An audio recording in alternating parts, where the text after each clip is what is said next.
Hey, what's up everybody? Welcome to another third episode thoughts video, and today we're going to be going over a show that I was actually kind of excited to watch from the get-go just because I'd seen a lot of clips on YouTube and heard some things about it. So today we're going to be going over Komi Can't Communicate. But before we get into that, this is the first one of these I've done in a while, and there are a few things I'm going to change. So we'll talk about that first, then get into the video. So the way this video series used to work is that I would break down the first 3 episodes of a show, give my thoughts on each of those episodes, and then say whether or not I felt like it was worth watching after the first 3 episodes. But the problem is that when you break down 3 entire anime episodes in one video, that makes for a very long video. And because if you're like me, you have a short attention span, you tend not to watch the whole thing to the end, and you usually just skip around, and it's kind of boring. But the way the series is going to work now is that I'm going to be going over the things that I personally look for when determining whether or not I'm going to continue a series after watching the first 3 episodes, and I keep an eye out for 4 main things. The 4 things I pay attention to when I'm determining if I'm going to continue past the first 3 episodes of a show are the story. Is it a good story, a bad story, relatable, fun? Is it something I can see myself watching past the first 3 episodes? The characters are another big one. Are they enjoyable? Are they relatable? Can I sort of understand and enjoy the roles they're meant to fill on screen? After that is the art style. Is the art style good, bad, pretty, ugly, distracting? Just generally, does it fit? Does it not fit? Can I watch it and just have it be part of it without me constantly thinking about it? And the sound. How does the show sound? Is the music good? Did the sound effects work? Is it voice acted well? All of those things are the main things, 4 things I use to determine whether or not I'm going to continue a series. And so, in this new third episode thoughts video series, or rather the reboot for it, I'm going to use these 4 things to generally summarize the first 3 episodes of a show, and then give you my thoughts on whether you should continue it past the first 3 episodes or not. Okay, so with all that out of the way, let's begin with my third episode thoughts of Komi Can't Communicate. So starting out on the story of this series, the first 3 episodes make it very clear that Komi is misunderstanding everybody's fixation over her. She thinks that they hate her, and she can't communicate with them to say otherwise. But she still wants to make 100 friends. That's our first main character. Tadano, our other main character, really just wants to sort of go through the school, not making any waves, but immediately is thrown into a situation where he has no choice but to be present and in the spotlight because he sits right next to Komi, who's the most popular girl in school, and they become friends, and he promises to help her make 100 friends. Now, aside from me having graduated from a private school, why can I relate to it taking place in a private school so much? Well, because one of the challenges that Tadano and Komi face in trying to get her 100 friends is that everybody at this school is weird. And having graduated from private school, I can say a lot of the people who graduate from those schools are f***ing weird. And yes, before you ask, I include myself in that list. I mean, I'm sitting here talking to a camera acting like it's hundreds of people watching a video. So, I mean, that's pretty weird. The story itself, at least in the first 3 episodes, is written really well. I enjoyed the sort of natural progression that they were able to do by having the 2 characters meet and become friends in the first episode, and then by the next episode and on, they begin to sort of go on this mission of making 100 friends for Komi, and that also allows for the writers to naturally introduce the weirder characters in the show, which is a perfect segue to the characters. So I already mentioned Komi and Tadano, but we'll go over them a little bit. So Komi is one of the 2 main characters, and she is, as the name implies, the character who has a hard time communicating. She can talk a little bit, and we actually see a very small sentence from her when she gets her cell phone and accidentally calls Tadano because she was mimicking a phone call and called him, which I found hilarious. But overall, her demeanor is great. I love the way that she is sort of portrayed in almost 2 different lights, where you see her as this angelic figure who can do no wrong, and even when she goes to introduce herself by writing her name on the board, it's this elegant way that everybody stares. But when she's kind of being herself and wanting to try something new, or especially when she's interacting with Tadano, she has a totally different animation style that's completely off-model for her face, but on-model for everything else. So you have this interesting dynamic of her being herself and then her being who everybody perceives her as. I think it's a really interesting mix for the character. Now, Tadano as a character is your typical teenage high school boy protagonist in a way.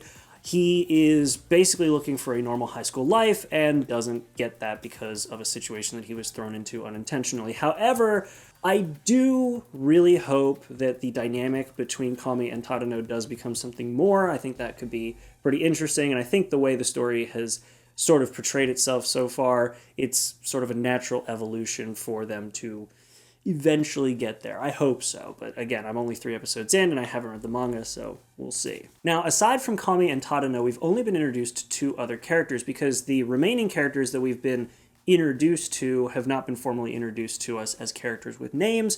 We've only kind of seen some odd interactions when they go play a game at a table, or when, who I presume is a very yandere character, goes after Tadano for saying Kami's name out loud.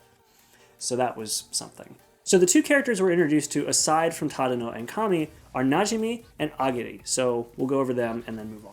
So Najimi is an interesting character, and I feel like, even when I was writing the script here, I was sort of navigating a social justice warrior minefield trying to describe him or her. I'm going to say him. If you find that offensive, I'm sorry, but he straight up said he was a dude to a guy who tried to confess his love to him, so I'm just going to say that. Moving on. Najimi's just an interesting character overall because he's a very deceptive character in the sense that they even say gender unspecified, says one thing, does another. Just an overall really interesting character, and honestly a pretty solid comic relief character. His approach to getting Komi to interact with people more is very different from the way that Tadano wants to do it, because Tadano wants to slowly introduce people one by one to Komi and then get her comfortable with communicating with them. However, Najimi is sort of taking an approach that I would have taken, which is to just throw her out to the wolves and have her figure it out. Hence, having poor Komi go to a Starbucks and order an extremely complex option for a drink.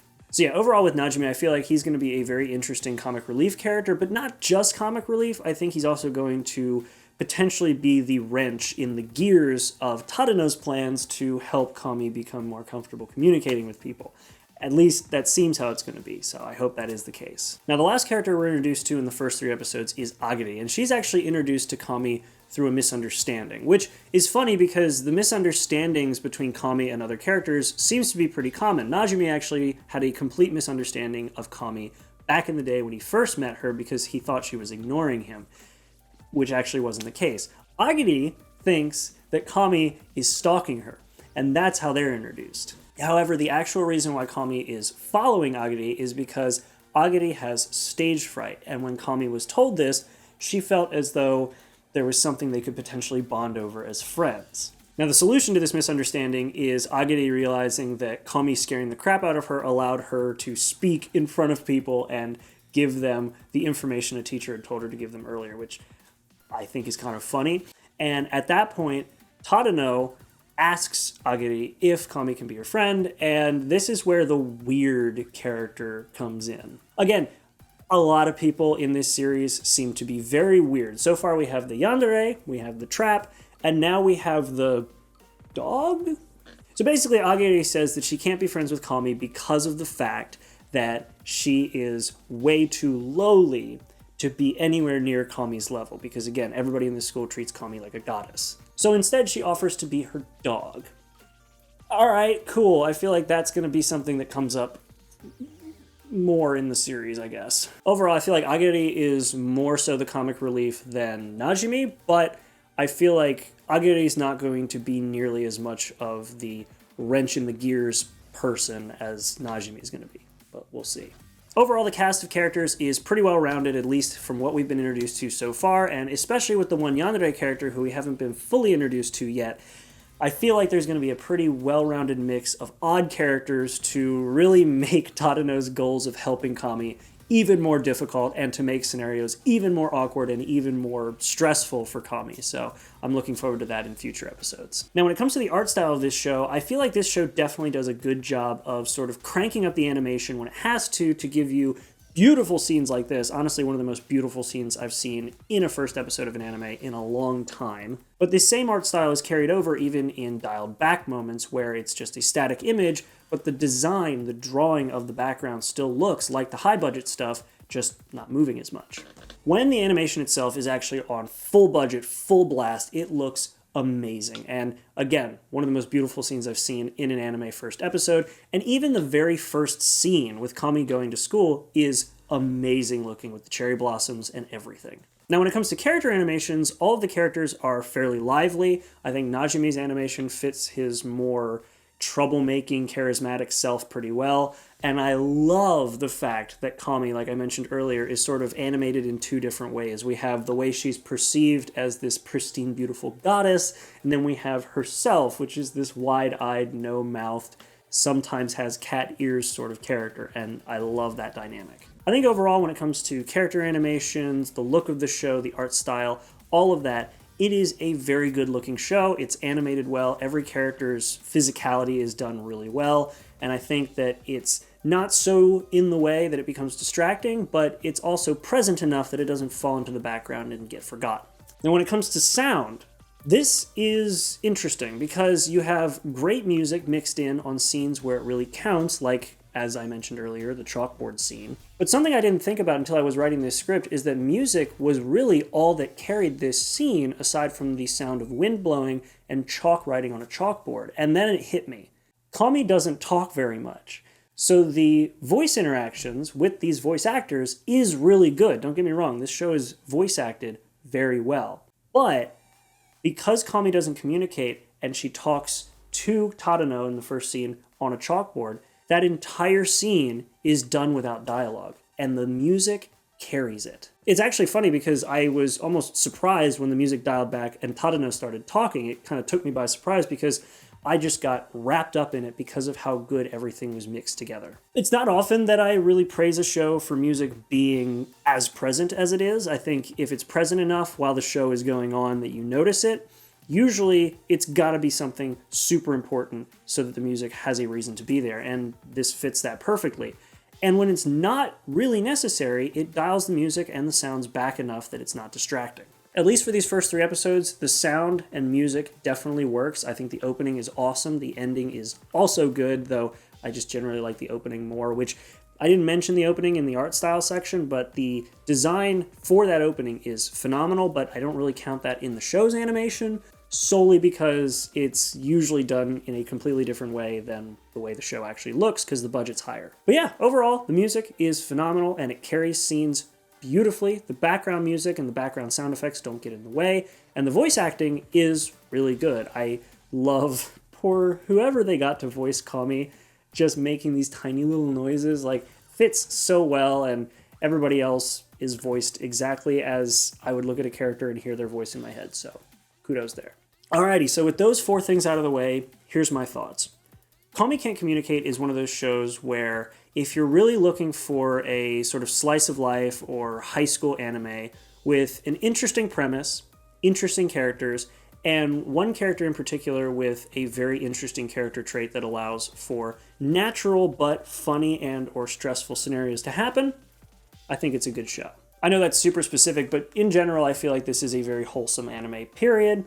And it leaves a lot in terms of where the characters could go, where the story could go, that it's worth investing in. So yes, this is a show worth watching past the first 3 episodes.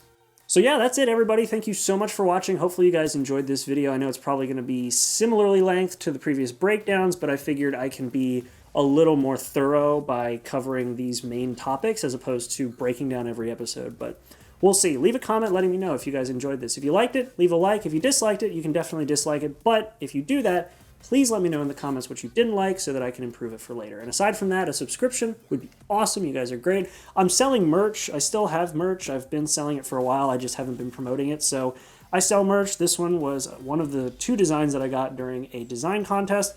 I'm selling those as well as several others. So go ahead and check out the site in the description down below. And aside from that, I'll see you guys in the next video. Make sure to be there and have a good one.